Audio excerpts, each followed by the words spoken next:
Are you unsure of what to say or how to answer when questions or discussions come up concerning the Bible and today's worldview? Well, maybe it's time to step up and step into your faith. Hello, and welcome to the Chaplain's Corner, where we expound upon the truth of God's Word, present actual scientific, archaeological, and historical arguments, and provide common sense answers in facing the challenges of today's anti-biblical arguments. We hope you will join us in learning more about defending your faith with truth, just for the record. And now, here's Chaplain Randall. Good afternoon, everybody, and welcome to our show. This is show number 82. You shall know them by their fruit. Do you know who you're voting for? Marxism versus capitalism, or Americanism, rather, and charity versus government mandate. Shout-outs, of course, go to our beautiful son, Judah, who's sleeping right now, and my beautiful wife, Madeline. Hey, Kimmy and Joan, we missed you in church Sunday. Joan, we're praying for you and hope you're okay. And prayers also go out to Todd from church, Todd Clifton. He's having spinal surgery tomorrow morning early. Pray for him. And Pastor Jim has vertigo. And the Baldonado family for the loss of their aunt this week. Bless them all. Now, I hate to get political, but there's no way around this. This upcoming election is the most important in our history because, as Elon Musk has also stated, if the conservatives lose this election, there will never be another fair election to be had. There will never be enough people voting for America or our values once all the votes are bought and paid for by the other side. They'll simply vote for whomever is giving them the most handouts. The far left in charge have padded their future voting rolls so well by flying in illegals. Videos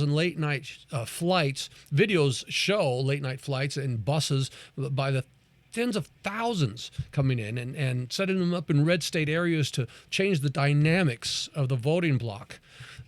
Such as at Springfield, Ohio, where they transplanted 15 to 20,000 Haitians in the little town of about 52,000 people. These folks will not assimilate into American society. They will keep their same mindset, language, and customs, much of which is the religion of voodoo, by the way, like the police video of the woman who stomped on a cat's head and then proceeded to eat it raw.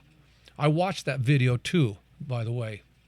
Now, others in town hall meetings crying about their pets disappearing and most likely used for sacrifices. And all this recently proven by the videos and statements from locals and officials in Springfield. And pics and video, which you'll never see on MSM or mainstream media, rather, of some of these folks carrying dead ducks and geese after they cut their heads off. I've seen these pictures. I've seen these videos. Walking to their government-paid housing in their brand-new clothes from their brand-new debit cards stacked with thousands of your tax dollars. The left are fast-tracking them to citizenship along with millions who they've allowed to come over our border. After Harris and others in this administration made the claims under oath that our southern border was secure and no issues, except that video, eyewitness accounts from locals and Border Patrol reports have proven that to be a lie. Estimates anywhere from 10 to 12 million new people have crossed our borders illegally in the last 4 years.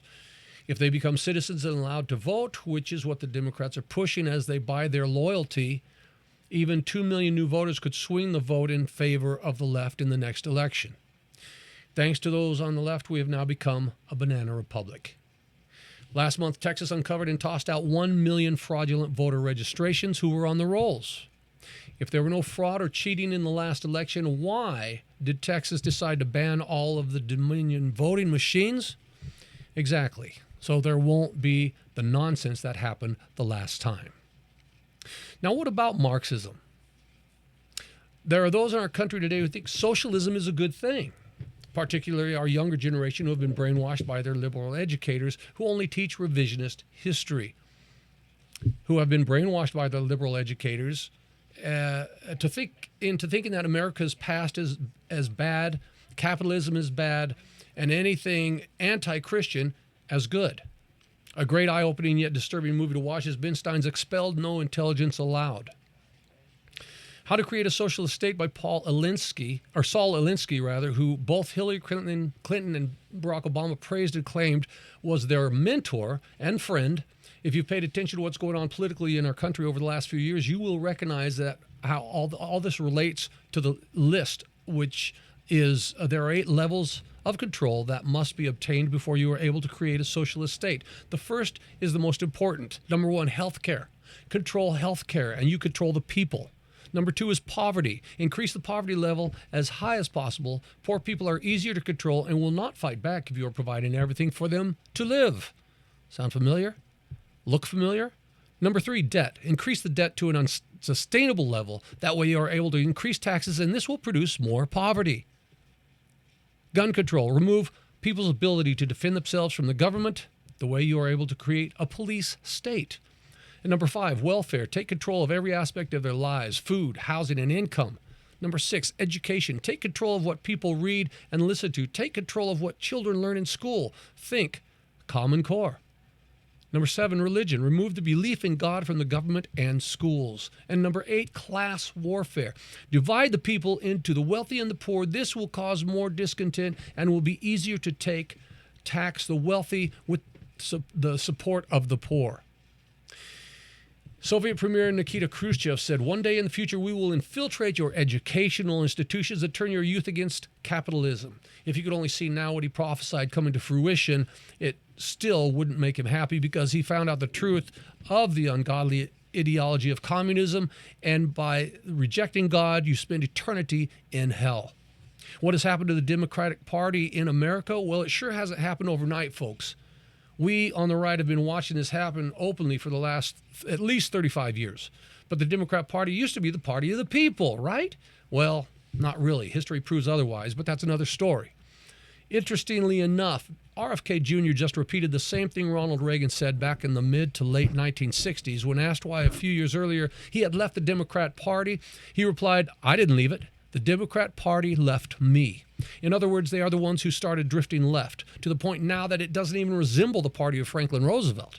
RFK's Uncle JFK would be ashamed, shocked, disappointed, and probably angry if he could see where his party is now, because they are the exact opposite of his words. Ask not what your country can do for you, but what you can do for your country. They push the exact opposite of Martin Luther King's dreaming of one day, hopefully, a man won't be judged by the color of his skin, but by the content of his character. And yet today we see the far leftists who have hijacked the Democrat Party have pushed this so-called woke agenda that does nothing but spit on MLK's dream. The whole civil rights fight is trampled on and has set us back 60 years with division. Yet today, their party platform and thought process seems to be, how else can we create an entitled society that will be beholding to us as we print more devalued money and flood our country with illegal people who don't care about our country or our patriot history? Marxism is an ideology created by Karl Marx in his Communist Manifesto that pushes for transformation of a free society into one of slavery, where you have little or few liberties. Another one of the Soviet premiers quite a few years ago stated socialism is a stepping stone into communism. The world had a 50-year Cold War fight against communism, and yet these moronic Marxist professors that have infiltrated our universities and high schools have succeeded in twisting the minds of our youth and turning them against capitalism, which is what elevated and advanced the modern world. What they never teach them to do is open a real history book to see that socialism/communism has never worked successfully anywhere in the world. It enslaves people. The perfect, most recent example of that is Venezuela. Communism resulted in the last century in the deaths of over 100 million people. What did Winston Churchill say about it? The inherent vice of capitalism is the unequal sharing of blessings. The inherent virtue of socialism is equal sharing of miseries. He quoted that was from the House of Commons in 1945. Because of the enslavement of socialism and communism, their push is that in the future you don't really own anything. BlackRock Corporation has been buying up so many houses now, outbidding folks. And why? Because the New World Order crowd in charge have already stated no one will own anything in the future. And that's because you won't be able to afford it, for one thing. Everything will belong to the state, including your lives. Socialism is the philosophy, Winston Churchill again said, socialism is the philosophy of failure, the creed of ignorance, and the gospel of envy. That was in 1948. Margaret Thatcher, former Prime Minister of England, said, socialists cry power to the people and raise the clenched fist as they say it. We all know what they really mean: power over the people, power to the state. The problem with socialism is you eventually run out of other people's money, she also stated. And she quoted, socialists don't like ordinary people choosing, for they might not choose socialism. Ronald Reagan, now back in 1927, an American socialist, Norman Thomas, 6 times candidate for president on the Socialist Party ticket, said that the American people would never vote for socialism. But he said under the name of liberalism, the American people will adopt every fragment of the socialist program. How telling. That was back in 1927. Ronald Reagan repeated that back in the 70s and 80s.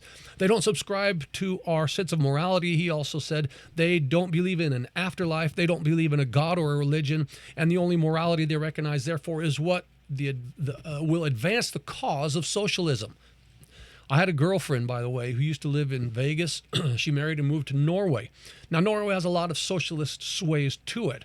So I asked her how she liked living there. And she said, "You're so lucky to be living there in the U.S. I wish I was back there. Long waits for you to see the doctor here, and medicine is affordable. But I'm sick of being told what to think and what to say here. High taxes and everything is so expensive." Another friend of mine in Canada, she had internal female problems. She had to wait 3 months in order to get in to see a gynecologist. If it was something bad, she could have been dead by then. People here say that we have Social Security, but that is not socialism. That is your own taxed money being put for years into an account for you to have some retirement when you are old. That's your money. You pay into that. Unfortunately, government has abused their fiscal responsibilities for years in that direction. What is that statement that Harris is always saying? We have the ability to see what can be unburdened by what has been, and then to make the possible actually happen. We've heard this over and over by her.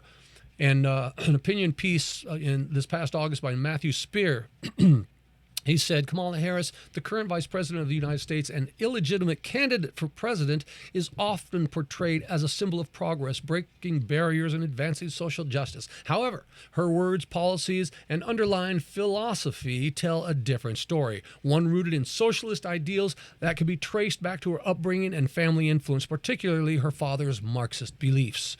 Bear with me. I will get some scripture soon. Who is Harris? Other than being set up and planted as a presidential candidate, even though she never received a single vote in the primary, she was the worst VP on record with record low approval ratings, or record high disapproval ratings, rather. Yet now the left and MSM are all fawning all over her.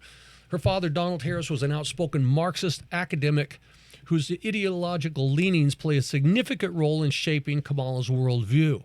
The connection between her father's communist ideology and her political outlook is clear in the way she speaks about societal transformation. Marxism at its core seeks to unburden society from its past, specifically from the structures and systems that have defined human civilization, such as capitalism, class, and traditional morality. The Marxist dream is to create a society free from these historical burdens, a society where what can be is fully recognized, unshackled by the constraints of what has been. In Marxist theory, the goal is to transcend the historical conditions that have defined society, which is capitalism, class structures, and traditional values. Marx himself articulated this when he wrote, "The history of all hitherto existing society is the history of class struggles." The objective of communism, as outlined by Marx, is to move society forward into what can be a communist utopia, liberated from what has been the historical conditions of class antagonism, and Harris's language mirrors this exact sentiment. Harris's phrasing is more than just political rhetoric. It's an incantation rooted in these age-old revolutionary ideas. By the way, Marxism always ends up dissolving the middle class, leaving a broader distinction between rich and poor. So her claims of building the middle class are opposite of what she really believes in. The middle class can't afford the $780 Gucci belt that she has been seen wearing in photo ops.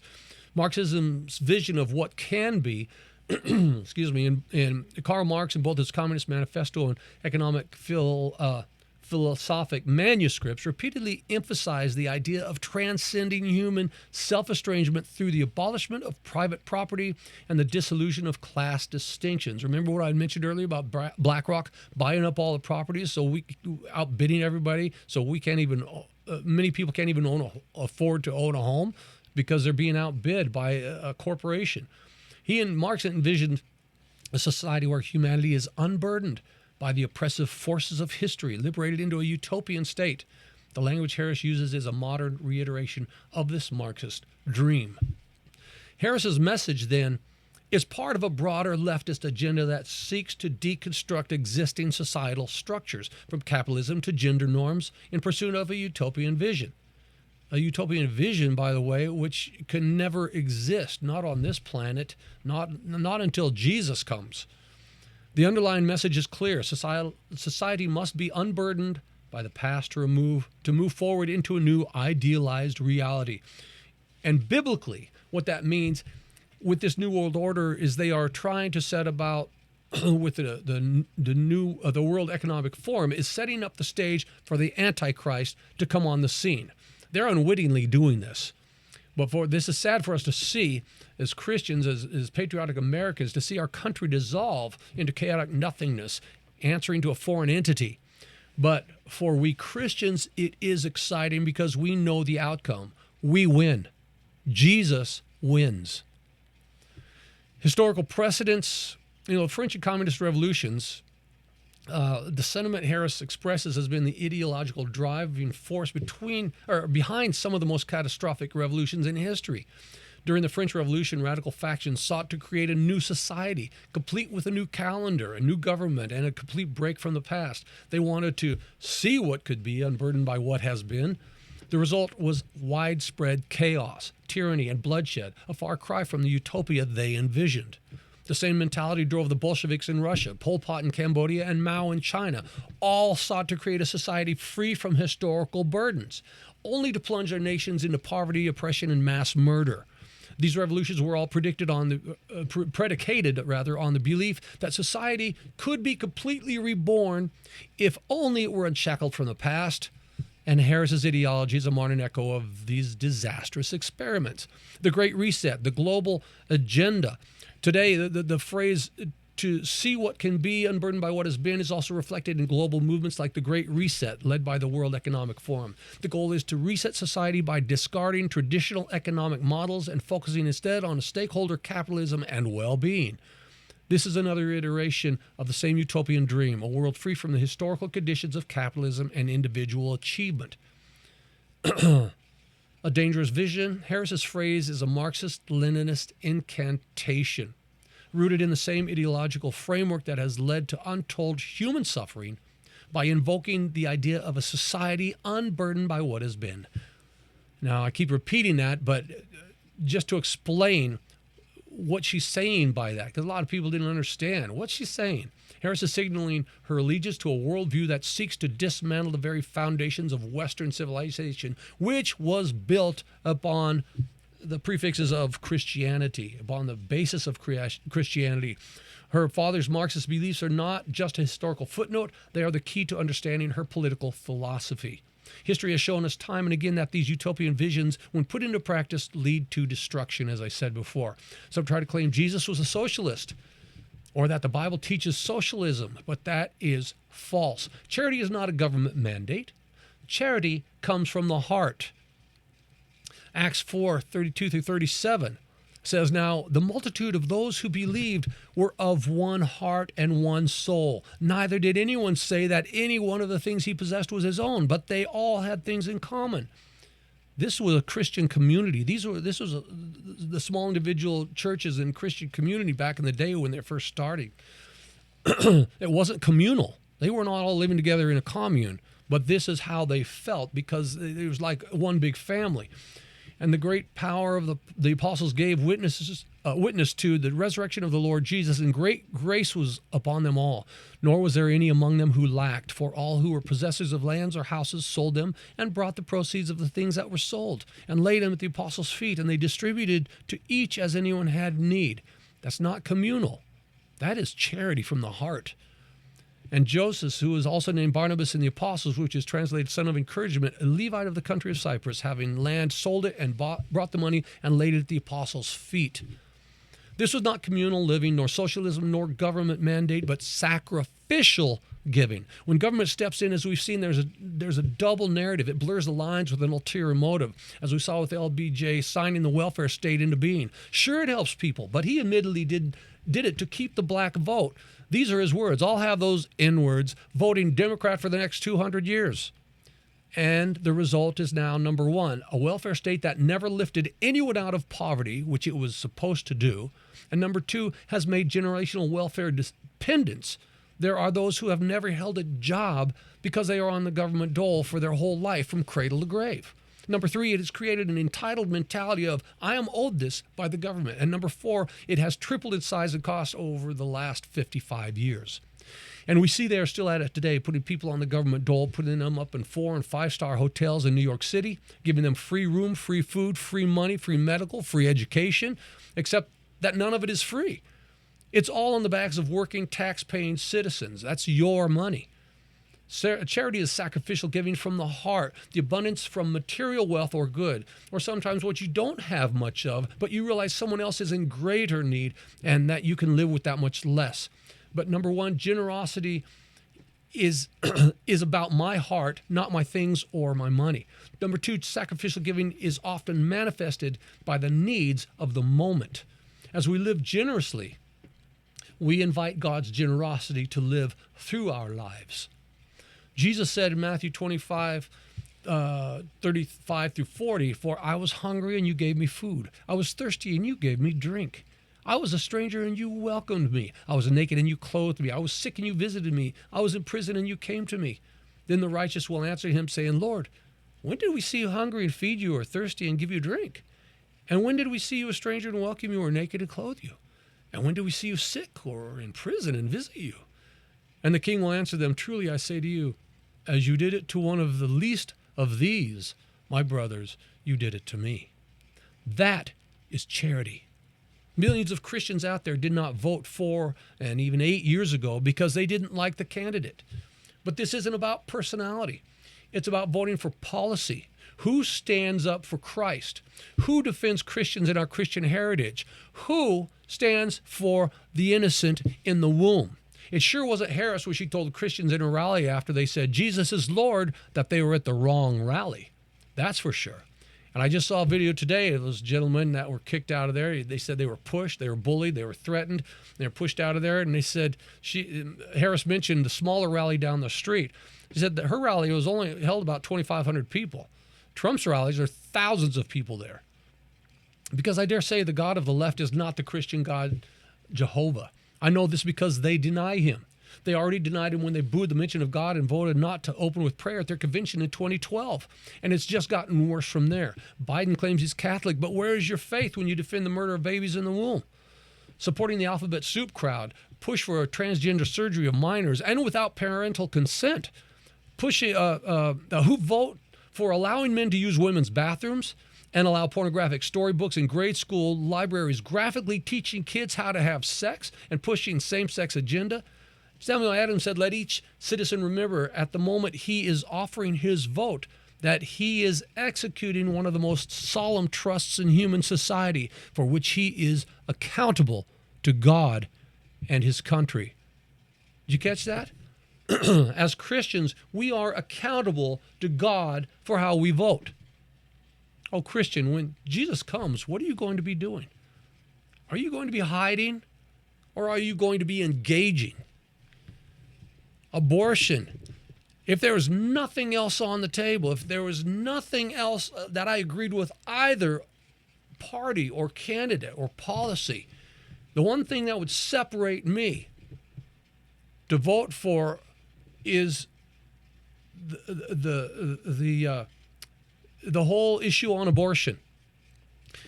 Because we are born and we're made in the image of God. God knit us together in the womb. As he knew us before. He knew who we would be. And yet there are people that will snuff out that life without hesitation, without a moment's notice. It's just, and I'm going to speak about that maybe next week, how important it is to vote for the sanctity of life, because life is given by God. It doesn't matter the circumstances or how it happens. It is given by God. Look at Tim Tebow. What an incredible testimony and help that man has been to millions. And yet he was an unwanted, I believe, a botched abortion. So you never know what difference somebody can make in somebody's life.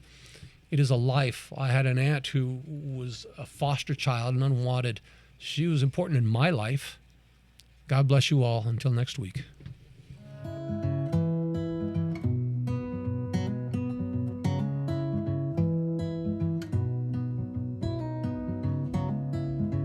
Thanks for joining us here today at the Chaplain's Corner.